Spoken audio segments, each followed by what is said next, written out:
Welcome friends. இன்றைக்கி நம்ம ரெட்டோ ரெசிபீஸில் Onam special unniyappam எப்படி பண்ணுறதுன்றதை பார்க்கலாம். இதை பார்க்குறதுக்கு முன்னாடி நம்ம சேனலை புதுசாக பார்க்குறீங்கன்னா சப்ஸ்கிரைப் பண்ணிக்கோங்க. கூடவே வர பெல் ஐக்கனையும் கிளிக் பண்ணிக்கோங்க. இதுக்கு நான் ஒரு அழாக்கு பச்சரிசி எடுத்திருக்கேன். ஒரு கப் ஏதாவது ஒரு மெஷர்மெண்ட் எடுத்துக்கோங்க. அதை நல்லா வாஷ் பண்ணிவிட்டு குறைஞ்சது 2 மணி நேரம் ஊற வைக்கணும்.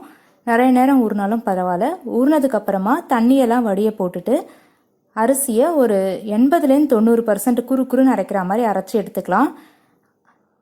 அதுக்கப்புறம் 2 சின்ன சைஸ் வாழைப்பழம் எடுத்திருக்கேன். நம்ம ஊரில் என்ன கிடைக்குமோ அதை எடுத்துக்கோங்க. அதையும் மிக்ஸி ஜாரில் போட்டு கொஞ்சம் தண்ணி சேர்த்தோ இல்லை மாவை சேர்த்தோ அரைச்சி அதோடு சேர்த்துடலாம். இப்போ இது ரெண்டுத்தையும் நல்லா மிக்ஸ் பண்ணிக்கோங்க. ஆழாக்கு அரிசிக்கு நான் சின்ன வாழைப்பழம் 2 எடுத்திருக்கேன்.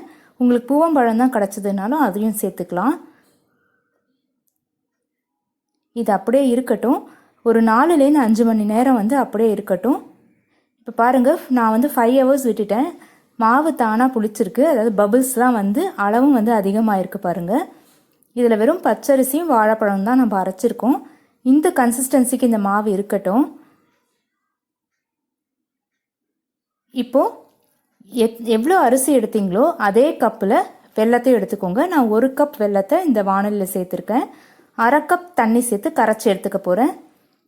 2-3 ஏலக்காவை தட்டி சேர்த்துக்கிறேன். நீங்கள் தூள் வேணாலும் சேர்த்துக்கலாம். வேணால் நீங்கள் ஃபில்டர் பண்ணிக்கோங்க. தூசி இருக்கும்னு நினச்சா. கரைஞ்சா போதும், எந்த கன்சிஸ்டன்சியும் தேவையில்லை. இப்போ வெல்லம் கரைஞ்சதை இந்த மாவோடு சேர்த்துடலாம். மிக்ஸ் பண்ணிக்கோங்க. மொத்தமாக சேர்த்துறாதீங்க. 1 கப் அரிசிக்கு 1 கப் வெல்லம் கரெக்டாக இருக்கும். உங்களுக்கு அதிகம் அப்படின்னு தோணுதுன்னா 3/4 கப் எடுத்துக்கோங்க.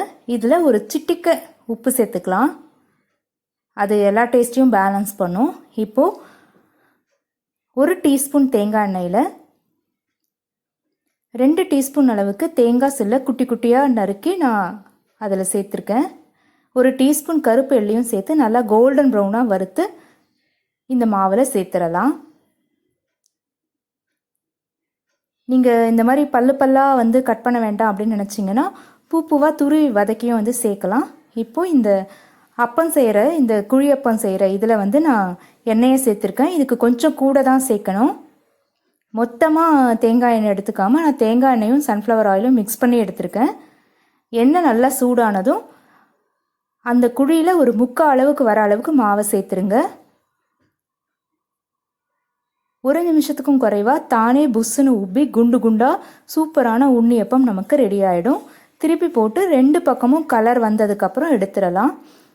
எந்த சோடா மாவெல்லாம் சேர்க்காம குண்டு குண்டான உன்னியப்பம் சூப்பராக ரெடி ஆயாச்சு. இதை நீங்களும் ட்ரை பண்ணி பார்த்துட்டு உங்களோட ஃபீட்பேக்கை என்னோட கமெண்ட்ஸில் ஷேர் பண்ணிக்கோங்க. இந்த வீடியோ உங்களுக்கு பிடிச்சிருந்தா உங்கள் ஃப்ரெண்ட்ஸுக்கும் ஃபேமிலிக்கும் ஷேர் பண்ணுங்கள். தேங்க்யூ.